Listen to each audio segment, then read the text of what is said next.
I bought a used mattress. The dreams that came with it won't stop. It was just a practical decision. My budget was tight after the move, and the listing on Facebook Marketplace seemed like a steal. Queen size, barely used, delivery included.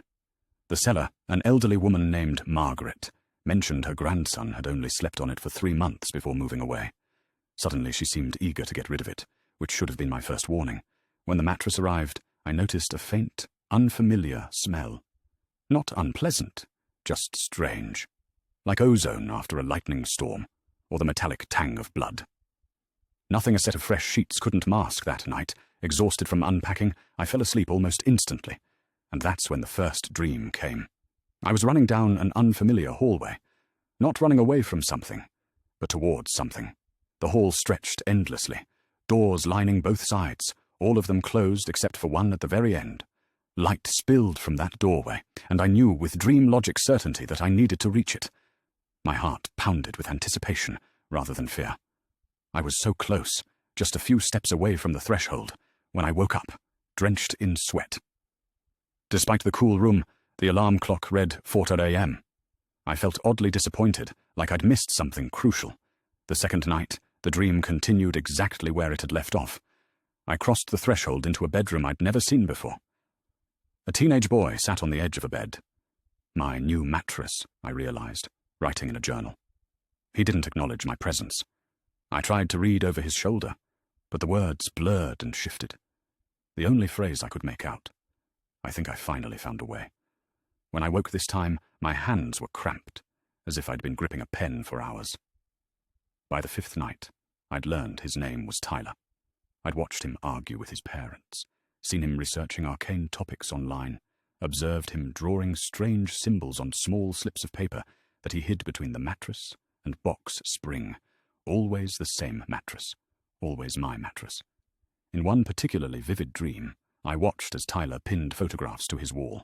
Dozens of sleeping people, their faces peaceful, but somehow wrong.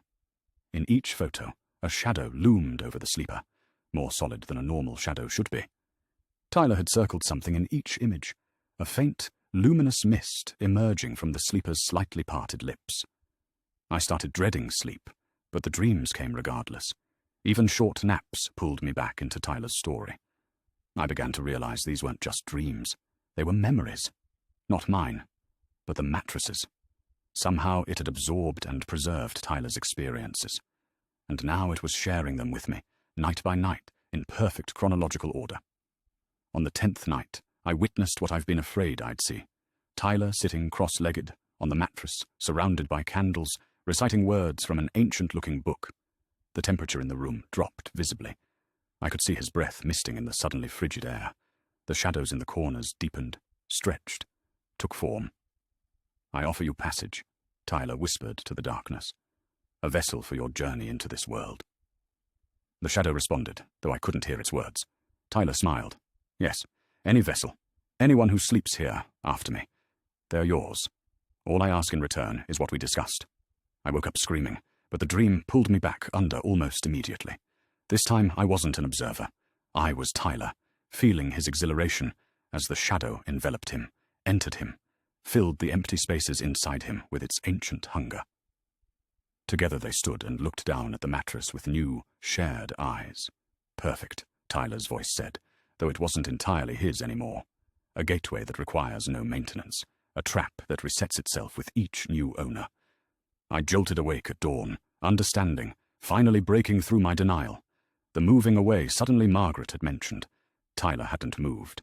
He had merged with whatever he'd summoned and left, wearing his body like a borrowed coat, leaving the mattress behind as a snare for the next person. For me, that was 2 weeks ago. I've tried everything since then. I dragged the mattress to the dump, but the dreams followed me to the couch, to a hotel room, even when I accidentally fell asleep at my desk at work. I tried burning it, but the smoke made me pass out, and I woke to find the mattress intact, not even a scorch mark on it. Last night's dream was different. I was Tyler again, but he slashed. I was standing in my apartment, watching me sleep. I could feel his hunger. No, their hunger, as they studied my sleeping form. My real body twitched and mumbled on the mattress, while I experienced the scene from the perspective of the thing preparing to take me, Soon, Tyler's voice whispered, but I was the one thinking it. The gateway works both ways. Dreams in, dreamers out. I've barricaded myself in my bathroom with energy drinks and caffeine pills. I've been awake for almost 40 hours now. My thoughts are starting to fragment. I keep catching glimpses of Tyler in the mirror, just for a split second when I'm not looking directly at it. The mattress is still in my bedroom, right where I left it. Sometimes I hear it calling to me, promising rest, promising answers, promising an end to my exhaustion. I'm so tired. My eyes keep closing, despite the caffeine. Each time they do, I see that hallway again, getting closer to the doorway. But now I'm the one sitting on the bed inside, writing in a journal, waiting for the next dreamer to find me. I think I found the way back.